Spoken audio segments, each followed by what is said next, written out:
On October 28th, Greg Flishram, Kendon Keith's Collaborative's Certified Economic Development Specialist, provided the Murfreesboro 2035 Task Force with an overview of Draft Chapter 7, Economic Development.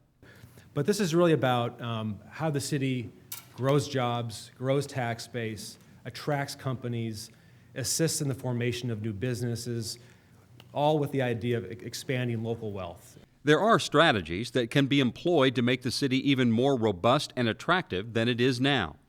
Kudos to the staff and kudos to the chamber for doing what you do. Cities that begin the process of redevelopment, consultants advise, must consider adding a quasi-economic development arm within the city government dedicated to economic development.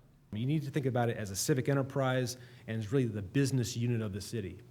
The proactive program-based entity would help businesses get started and succeed. Not so much marketing and branding, but a business incubator. As a so-called eds and meds community, Fleshram sees Murfreesboro with opportunities other communities don't have. So keep your eye on the fact that you do have a major university here, major medical institutions, and so that does open up a whole new set of opportunities for you. In addition to tourism, Murfreesboro has a fantastic location near one of the most vibrant and healthy metro areas in the entire country that should be leveraged. You can't crack a newspaper these days or a magazine, at least in the field that in my trade journals that I read, and not hear about how Nashville is blowing everybody's doors off with new development and in economic development. Murfreesboro has a great historic storybook downtown, but Fleshram says there's a mismatch between the big opportunities and the city's current capacities to broaden its areas of strength. For example, if Murfreesboro wants to expand business and professional jobs, something must be done to facilitate that goal. In today's new economic development world, it's really it's all about workforce. You can throw incentives at projects all day long, office projects that is, and companies all day long. You can have cheap real estate, but ultimately site selectors and companies are going to base their decision to locate based on their ability to get workforce and to be proximate to workforce. Today, workforce is king, and there's really a war for talent out there. The challenge is to make your city attractive to workers and thereby make the city attractive to the companies seeking to hire them. Downtown is huge. People want to be in a cool downtown. They want it to have amenities. They want to have some water amenities, some waterfront capability available to them. It's about good public parks, bike trails, all those kinds of things. Consultants suggest that Murfreesboro should leverage its location to Nashville. And to the extent that you can hitch your wagon to that engine, it'd be really important from an economic development standpoint. That means getting involved in regional initiatives and regional educational institutions, as well as business development. MTSU is one of the keys to unlocked potential. You need to figure out a way to leverage that entity as much as you possibly can. Other opportunities include the I-24-840 interchange and Veterans Parkway as prime real estate for corporate office development, a health, medical, and recreation cluster as a potential wellness brand, entrepreneurship in partnership with business as a startup city, and aerospace and advanced manufacturing as an aviation corridor. But challenges include lack of internal capacity within the city structure to push economic development, and land consumption and the pace of growth that might hinder corporate development. We've heard, understood that the city may have an image issue. I'm not sure it's an image problem. It may be more of a lack of an image within the region, and how do you begin to turn that around? Also, a lack of housing and neighborhood diversity that offers a variety of lifestyles. So if you want to attract professional companies, you need to have an environment that's attractive to them. So the companies, can come down here because the people want to live here, and you've got this university that's spinning out all this talent, and I don't know how many of those people actually hang around town after they graduate. Consultants suggest that luring a larger white-collar workforce may include a more viable and attractive downtown. What do we need to do to start this process? Because it is a reoccurring theme. For the white-collar workers that do want to live in our downtown, good luck finding a place, because a lot of it's rental property. That trend started in the 40s with GI Bill, when people started chopping houses up into apartments to serve MTSU. So, affordable housing downtown, that's a huge key. More affordable housing brings more traffic downtown, which also supports local restaurants and businesses. It's a win-win, but it may take government incentives. You know, talk about the proximity of MTSU, walkability to it. Maybe, you know, we're going to redo one end of Lytle Street. It's going to be really nice. Do you carry the rest of, you know, develop the rest of Lytle Street all the way to the university, intersect it there right at campus, the new Middle Tennessee Boulevard?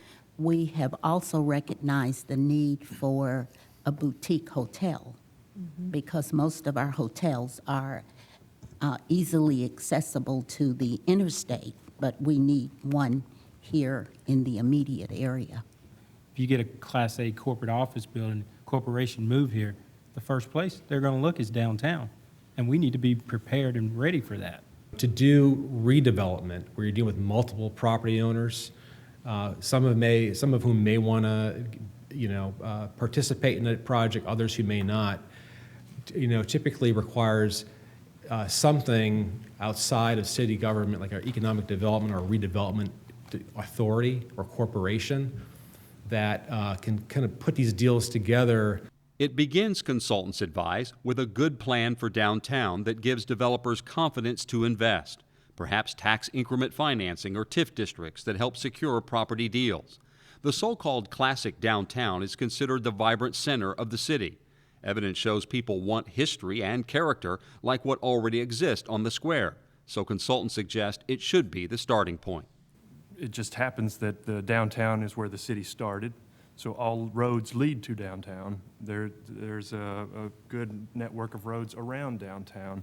It's probably the most accessible part of our entire city. So it seems like for just that reason alone, it would be the number one pick. Find some way to get apartments or condos or something. Somebody start out down here. But then I go back to this Lytle Street thing where you're going to make one end nice, you make the other end as nice. If you need multifamily housing, we need to figure out how we can do that, and it needs to, everybody needs to work together towards that. But there's a reason all of these huge apartment complexes, some of them pretty creatively done, are being built somewhere other than downtown. Well, we've got to figure out what the disconnect is. I mean, we got people saying they want to live downtown. We've got consultants telling us that it's good for the city to have people downtown. Let's solve it. Let's figure it out. Another question centers upon the idea of relocating businesses along Broad Street, for example, to make way for housing. If you can physically relocate them, if that's how, if you want to do the deal that badly, you can say, we'll buy you out with or without a relocation. But, if somebody's stuck there and this is where they want to be, there's very little you can do to say you can't be here anymore. Consultants suggest economic redevelopment requires a neighborhood sidewalk-level approach to economic development that is different from what a local chamber of commerce does. I think what the recommendation is here is we think you ought to create your own your own local economic development staff and budget here. The quasi-economic development arm or commission would potentially fall under the city planning department and would engage in micro-loans for small businesses, redevelopment TIF financing, and building facade grant programs.